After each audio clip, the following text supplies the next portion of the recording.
توسین، یہ آیتیں ہیں قرآن کی، یعنی واضح اور روشن کتاب کی، ہدایت اور خوشخبری ایمان والوں کے لیے۔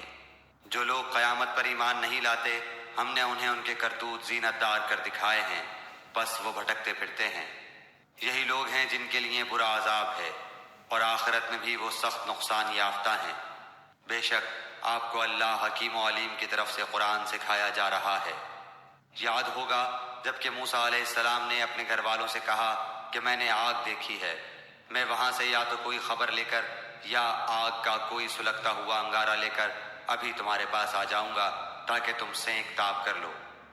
جب وہاں پہنچے تو آواز دی گئی کہ بابرکت ہے وہ جو اس آگ میں ہے، اور برکت دیا گیا ہے وہ جو اس کے آس پاس ہے، اور پاک ہے اللہ جو تمام جہانوں کا پالنے والا ہے۔ موسیٰ سن، بات یہ ہے کہ میں ہی اللہ ہوں، غالب با حکمت، تو اپنی لاٹھی ڈال دے۔ موسیٰ نے جب اسے ہلتا جلتا دیکھا اس طرح کہ گویا وہ ایک سانپ ہے، تو منہ موڑے ہوئے پیٹھ پھیر کر بھاگے اور پلٹ کر بھی نہ دیکھا۔ اے موسیٰ، خوف نہ کھا، میرے حضور میں پیغمبر ڈرا نہیں کرتے، لیکن جو لوگ ظلم کریں پھر اس کے عوض نیکی کریں، اس برائی کے پیچھے تو میں بھی بخشنے والا مہربان ہوں۔ اور اپنا ہاتھ اپنے گریبان میں ڈال، وہ سفید چمکیلا ہو کر نکلے گا بغیر کسی عیب کے۔ تو 9 نشانیاں لے کر فرعون اور اس کی قوم کی طرف جا، یقیناً وہ بدکاروں کا گروہ ہے۔ بس جب ان کے پاس آنکھیں کھول دینے والے ہمارے معجزے پہنچے تو وہ کہنے لگے یہ تو صریح جادو ہے۔ انہوں نے انکار کر دیا حالانکہ ان کے دل یقین کر چکے تھے، صرف ظلم اور تکبر کی بنا پر۔ بس دیکھ لیجئے کہ ان فتنہ پرداز لوگوں کا انجام کیسا کچھ ہوا۔ اور ہم نے یقیناً داؤد اور سلیمان کو علم دے رکھا تھا، اور دونوں نے کہا تعریف اس اللہ کے لیے ہے جس نے ہمیں اپنے بہت سے ایماندار بندوں پر فضیلت عطا فرمائی ہے۔ اور داؤد کے وارث سلیمان ہوئے اور کہنے لگے لوگوں، ہمیں پرندوں کی بولی سکھائی گئی ہے اور ہم سب کچھ میں سے دیے گئے ہیں۔ بے شک یہ بالکل کھلا ہوا فضل الہی ہے۔ سلیمان کے سامنے ان کے تمام لشکر جنات اور انسان اور پرند میں سے جمع کیے گئے، ہر قسم کی الگ الگ درجہ بندی کر دی گئی۔ جب وہ چیونٹیوں کے میدان میں پہنچے تو ایک چیونٹی نے کہا کہ اے چیونٹیوں، اپنے اپنے گھروں میں گھس جاؤ، ایسا نہ ہو کہ بے خبری میں سلیمان اور اس کا لشکر تمہیں رون ڈالے۔ اس کی اس بات سے حضرت سلیمان مسکرا کر ہنس دیے اور دعا کرنے لگے کہ اے پروردگار، تو مجھے توفیق دے کہ میں تیری ان نعمتوں کا شکر بجا لاؤں جو تو نے مجھ پر انعام کی ہیں، اور میرے ماں باپ پر، اور میں ایسے نیک اعمال کرتا رہوں جن سے تو خوش رہے۔ مجھے اپنی رحمت سے نیک بندوں میں شامل کر لے۔ آپ نے پرندوں کا جائزہ لیا اور فرمانے لگے یہ کیا بات ہے کہ میں ہدہد کو نہیں دیکھتا؟ کیا واقعی وہ غیر حاضر ہے؟ یقیناً میں اسے سخت سزا دوں گا، یا اسے ذبح کر ڈالوں گا، یا میرے سامنے کوئی صریح دلیل بیان کرے۔ کچھ زیادہ دیر نہ گزری تھی کہ آ کر اس نے کہا میں ایک ایسی چیز کی خبر لایا ہوں کہ تجھے اس کی خبر ہی نہیں۔ میں سبا کی ایک سچی خبر تیرے پاس لایا ہوں۔ میں نے دیکھا کہ ان کی بادشاہت ایک عورت کر رہی ہے جسے ہر قسم کی چیز سے کچھ نہ کچھ دیا گیا ہے، اور اس کا تخت بھی بڑی عظمت والا ہے۔ میں نے اسے اور اس کی قوم کو اللہ تعالیٰ کو چھوڑ کر سورج کو سجدہ کرتے ہوئے پایا۔ شیطان نے ان کے کام انہیں بھلے کر کے دکھلا کر صحیح راہ سے روک دیا ہے، پس وہ ہدایت پر نہیں آتے۔ کہ اسی اللہ کے لیے سجدہ کریں جو آسمانوں اور زمینوں کی پوشیدہ چیزوں کو باہر نکالتا ہے، اور جو کچھ تم چھپاتے ہو اور ظاہر کرتے ہو وہ سب کچھ جانتا ہے۔ اس کے سوا کوئی معبود برحق نہیں، وہی عظمت والے عرش کا مالک ہے۔ سلیمان نے کہا اب ہم دیکھیں گے کہ تو نے سچ کہا ہے یا تو جھوٹا ہے۔ میرے اس خط کو لے جا کر انہیں دے دے، پھر ان کے پاس سے ہٹ آ اور دیکھ کہ وہ کیا جواب دیتے ہیں۔ وہ کہنے لگی اے سردارو، میری طرف ایک باوقت خط ڈالا گیا ہے جو سلیمان کی طرف سے ہے، اور جو بخشش کرنے والے مہربان اللہ کے نام سے شروع ہے، یہ کہ تم میرے سامنے سرکشی نہ کرو اور مسلمان بن کر میرے پاس آ جاؤ۔ اس نے کہا اے میرے سردارو، تم میرے اس معاملے میں مجھے مشورہ دو، میں کسی امر کا قطعی فیصلہ جب تک تمہاری موجودگی اور رائے نہ ہو نہیں کیا کرتی۔ ان سب نے جواب دیا کہ ہم طاقت اور قوت والے سخت لڑنے بھڑنے والے ہیں، آگے آپ کو اختیار ہے، آپ خود ہی سوچ لیجئے کہ ہمیں آپ کیا کچھ حکم فرماتی ہیں۔ اس نے کہا کہ بادشاہ جب کسی بستی میں گھستے ہیں تو اسے اجاڑ دیتے ہیں اور وہاں کے باعزت لوگوں کو ذلیل کر دیتے ہیں، اور یہ لوگ بھی ایسا ہی کریں گے۔ میں انہیں ایک ہدیہ بھیجنے والی ہوں، پھر دیکھ لوں گی کہ قاصد کیا جواب لے کر لوٹتے ہیں۔ پس جب قاصد حضرت سلیمان کے پاس پہنچا تو آپ نے فرمایا، کیا تم مال سے مجھے مدد دینا چاہتے ہو؟ مجھے تو میرے رب نے اس سے بہت بہتر دے رکھا ہے جو اس نے تمہیں دیا ہے، پس تم ہی اپنے تحفے سے خوش رہو۔ جا ان کی طرف واپس لوٹ جا، ہم ان کے مقابلے پر وہ لشکر لائیں گے جن کے سامنے پڑنے کی ان میں طاقت نہیں، اور ہم انہیں ذلیل و پست کر کے وہاں سے نکال باہر کریں گے۔ آپ نے فرمایا، اے سردارو، تم میں سے کوئی ہے جو ان کے مسلمان ہو کر پہنچنے سے پہلے ہی اس کا تخت مجھے لا دے؟ ایک قوی ہیکل جن کہنے لگا، آپ اپنی اس مجلس سے اٹھیں، اس سے پہلے میں اسے آپ کے پاس لا دیتا ہوں۔ یقین مانیے کہ میں اس پر قادر ہوں اور ہوں بھی امانت دار۔ جس کے پاس کتاب کا علم تھا وہ بول اٹھا، کیا آپ پلک جھپکائیں، اس سے بھی پہلے میں اسے آپ کے پاس پہنچا سکتا ہوں۔ جب آپ نے اسے اپنے پاس موجود پایا تو فرمانے لگے، یہی میرے رب کا فضل ہے تاکہ وہ مجھے آزمائے کہ میں شکر گزاری کرتا ہوں یا ناشکری۔ شکر گزار اپنے ہی نفع کے لیے شکر گزاری کرتا ہے، اور جو ناشکری کرے تو میرا پروردگار بے پرواہ اور بزرگ، غنی اور کریم ہے۔ حکم دیا کہ اس کے تخت میں کچھ پھیر بدل کر دو تاکہ معلوم ہو جائے کہ یہ راہ پا لیتی ہے یا ان میں سے ہوتی ہے جو راہ نہیں پاتے۔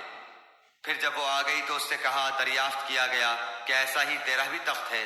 اس نے جواب دیا، یہ گویا وہی ہے، ہمیں اس سے پہلے ہی علم دیا گیا تھا اور ہم مسلمان تھے۔ اسے انہوں نے روک رکھا تھا جن کی وہ اللہ کے سوا پرستش کرتی رہی تھی، یقیناً وہ کافر لوگوں میں سے تھی۔ اس سے کہا گیا کہ محل میں چلی چلو، جسے دیکھ کر یہ سمجھ کر کہ یہ حوض ہے اس نے اپنی پنڈلیاں کھول دی۔ فرمایا، یہ تو شیشے سے مڑی ہوئی عمارت ہے۔ کہنے لگی، میرے پروردگار، میں نے اپنے آپ پر ظلم کیا، اب میں سلیمان کے ساتھ اللہ رب العالمین کی مطیع اور فرما بردار بنتی ہوں۔ یقیناً ہم نے سمود کی طرف ان کے بھائی صالح کو بھیجا کہ تم سب اللہ کی عبادت کرو، پھر بھی وہ دو فریق بن کر آپس میں لڑنے جھگڑنے لگے۔ آپ نے فرمایا، اے میری قوم کے لوگو، تم نیکی سے پہلے برائی کی جلدی کیوں مچا رہے ہو؟ تم اللہ تعالیٰ سے استغفار کیوں نہیں کرتے تاکہ تم پر رحم کیا جائے؟ وہ کہنے لگے، ہم تو تیری اور تیرے ساتھیوں کی بدشگونی لے رہے ہیں۔ آپ نے فرمایا، تمہاری بدشگونی اللہ کے ہاں ہے، بلکہ تم فتنے میں پڑے ہوئے لوگ ہو۔ اس شہر میں 9 سردار تھے جو زمین میں فساد پھیلاتے رہتے تھے اور اصلاح نہیں کرتے تھے۔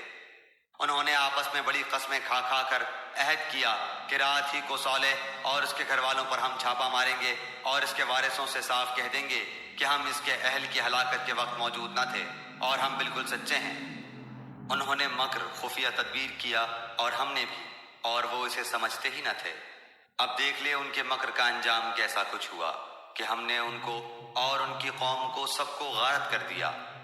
یہ ہیں ان کے مکانات جو ان کے ظلم کی وجہ سے اجڑے پڑے ہیں۔ جو لوگ علم رکھتے ہیں ان کے لیے اس میں بڑی نشانی ہے۔ ہم نے ان کو جو ایمان لائے تھے اور پرہیزگار تھے بال بال بچا لیا۔ اور لوط کا ذکر کر، جبکہ اس نے اپنی قوم سے کہا کہ کیا باوجود دیکھنے بھالنے کے پھر بھی تم بدکاری کر رہے ہو؟ یہ کیا بات ہے کہ تم عورتوں کو چھوڑ کر مردوں کے پاس شہوت سے آتے ہو؟ حق یہ ہے کہ تم بڑی ہی نادانی کر رہے ہو۔ قوم کا جواب بجز اس کہنے کے اور کچھ نہ تھا کہ آل لوط کو اپنے شہر سے شہر بدر کر دو، یہ تو بڑے پاک باز بن رہے ہیں۔ بس ہم نے اسے اور اس کے اہل کو بجز اس کی بیوی کے سب کو بچا لیا۔ اس کا اندازہ تو باقی رہ جانے والوں میں سے ہم لگا ہی چکے تھے، اور ان پر ایک خاص قسم کی بارش برسا دی، بس ان دھمکائے ہوئے لوگوں پر بری بارش ہوئی۔ تو کہہ دے کہ تمام تعریف اللہ ہی کے لیے ہے اور اس کے برگزیدہ بندوں پر سلام ہے۔ کیا اللہ تعالیٰ بہتر ہے یا وہ جنہیں یہ لوگ شریک ٹھہرا رہے ہیں؟ بھلا بتاؤ تو، کیا آسمانوں کو اور زمین کو کس نے پیدا کیا؟ کس نے آسمان سے بارش برسائی، پھر اس سے ہرے بھرے بارونق باغات اگا دیے؟ ان باغوں کے درختوں کو تم ہرگز نہ اگا سکتے۔ کیا اللہ کے ساتھ اور کوئی معبود بھی ہے؟ بلکہ یہ لوگ ہٹ جاتے ہیں سیدھی راہ سے۔ کیا وہ جس نے زمین کو قرارگاہ بنایا اور اس کے درمیان نہریں جاری کر دی اور اس کے لیے پہاڑ بنائے اور 2 سمندروں کے درمیان روک بنا دی، کیا اللہ کے ساتھ اور کوئی معبود بھی ہے؟ بلکہ ان میں سے اکثر کچھ جانتے ہی نہیں۔ بے کس کی پکار کو جبکہ وہ پکارے کون قبول کر کے سختی کو دور کر دیتا ہے، اور تمہیں زمین کا خلیفہ بناتا ہے۔ کیا اللہ تعالیٰ کے ساتھ اور معبود ہے؟ تم بہت کم نصیحت و عبرت حاصل کرتے ہو۔ کیا وہ جو تمہیں خشکی اور تری کی تاریکیوں میں راہ دکھاتا ہے اور جو اپنی رحمت سے پہلے ہی خوشخبریاں دینے والی ہوائیں چلاتا ہے، کیا اللہ کے ساتھ کوئی اور معبود بھی ہے جنہیں یہ شریک کرتے ہیں؟ ان سب سے اللہ بلند و بالا تر ہے۔ کیا وہ جو مخلوق کی اول دفعہ پیدائش کرتا ہے پھر اسے لوٹائے گا، اور جو تمہیں آسمان اور زمین سے روزیاں دے رہا ہے، کیا اللہ کے ساتھ کوئی اور معبود ہے؟ کہہ دیجئے کہ اگر سچے ہو تو اپنی دلیل لاؤ۔ کہہ دیجئے کہ آسمانوں والوں میں سے زمین والوں میں سے سوائے اللہ کے کوئی غیب نہیں جانتا۔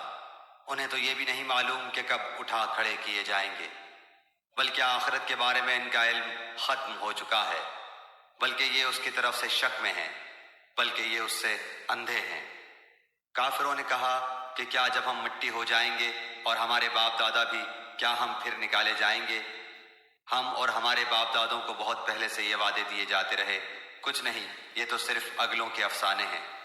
کہہ دیجئے کہ زمین میں چل پھر کر ذرا دیکھو تو صحیح کہ گنہگاروں کا انجام کیسا ہوا۔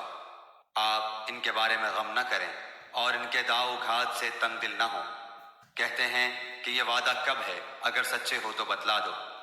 جواب دیجئے کہ شاید بعض وہ چیزیں جن کی تم جلدی مچا رہے ہو تم سے بہت ہی قریب ہو گئی ہوں۔ یقیناً آپ کا پروردگار تمام لوگوں پر بڑے ہی فضل والا ہے، لیکن اکثر لوگ ناشکری کرتے ہیں۔ بے شک آپ کا رب ان چیزوں کو بھی جانتا ہے جنہیں ان کے سینے چھپا رہے ہیں اور جنہیں ظاہر کر رہے ہیں۔ آسمان و زمین کی کوئی پوشیدہ چیز بھی ایسی نہیں جو روشن اور کھلی کتاب میں نہ ہو۔ یقیناً یہ قرآن بنی اسرائیل کے سامنے ان اکثر چیزوں کا بیان کر رہا ہے جن میں یہ اختلاف کرتے ہیں، اور یہ قرآن ایمان والوں کے لیے یقیناً ہدایت اور رحمت ہے۔ آپ کا رب ان کے درمیان اپنے حکم سے سب فیصلے کر دے گا، وہ بڑا ہی غالب اور دانا ہے۔ بس آپ یقیناً اللہ ہی پر بھروسہ رکھیے، یقیناً آپ سچے اور کھلے دین پر ہیں۔ بے شک آپ نہ مردوں کو سنا سکتے ہیں اور نہ بہروں کو اپنی پکار سنا سکتے ہیں جبکہ وہ پیٹھ پھیرے رو گرداں جا رہے ہوں، اور نہ آپ اندھوں کو ان کی گمراہی سے ہٹا کر رہنمائی کر سکتے ہیں۔ آپ تو صرف انہیں سنا سکتے ہیں جو ہماری آیتوں پر ایمان لائے ہیں، پھر وہ فرما بردار ہو جاتے ہیں۔ جب ان کے اوپر عذاب کا وعدہ ثابت ہو جائے گا، ہم زمین سے ان کے لیے ایک جانور نکالیں گے جو ان سے باتیں کرتا ہوگا کہ لوگ ہماری آیتوں پر یقین نہیں کرتے تھے۔ اور جس دن ہم ہر امت میں سے ان لوگوں کے گروہ کو جو ہماری آیتوں کو جھٹلاتے تھے گھیر گھار کر لائیں گے، پھر وہ سب کے سب الگ کر دیے جائیں گے۔ جب سب کے سب آ پہنچیں گے تو اللہ تعالیٰ فرمائے گا کہ تم نے میری آیتوں کو باوجود یہ کہ تمہیں ان کا پورا علم نہ تھا کیوں جھٹلایا، اور یہ بھی بتلاؤ کہ تم کیا کچھ کرتے رہے۔ بسبب اس کے کہ انہوں نے ظلم کیا تھا ان پر بات جم جائے گی اور وہ کچھ بول نہ سکیں گے۔ کیا وہ دیکھ نہیں رہے ہیں کہ ہم نے رات کو اس لیے بنایا ہے کہ وہ اس میں آرام حاصل کریں، اور دن کو ہم نے دکھلانے والا بنایا ہے؟ یقیناً اس میں ان لوگوں کے لیے نشانیاں ہیں جو ایمان و یقین رکھتے ہیں۔ جس دن سور پھونکا جائے گا تو سب کے سب آسمانوں والے اور زمین والے گھبرا اٹھیں گے مگر جسے اللہ تعالیٰ چاہے، اور سارے کے سارے عاجز و پست ہو کر اس کے سامنے حاضر ہوں گے۔ اور آپ پہاڑوں کو دیکھ کر اپنی جگہ جمے ہوئے خیال کرتے ہیں، لیکن وہ بھی بادل کی طرح اڑتے پھریں گے۔ یہ ہے سنت اللہ کی جس نے ہر چیز کو مضبوط بنایا ہے، جو کچھ تم کرتے ہو اس سے وہ باخبر ہے۔ جو لوگ نیک عمل لائیں گے انہیں اس سے بہتر بدلہ ملے گا، اور وہ اس دن کی گھبراہٹ سے بے خوف ہوں گے، اور جو برائی لے کر آئیں گے وہ اوندھے منہ آگ میں جھونک دیے جائیں گے۔ صرف وہی بدلہ دیے جاؤ گے جو تم کرتے رہے۔ مجھے تو بس یہی حکم دیا گیا ہے کہ میں اس شہر کے پروردگار کی عبادت کرتا رہوں جس نے اسے حرمت والا بنایا ہے، جس کی ملکیت ہر چیز ہے، اور مجھے یہ بھی فرمایا گیا ہے کہ میں فرما برداروں میں ہو جاؤں، اور میں قرآن کی تلاوت کرتا رہوں۔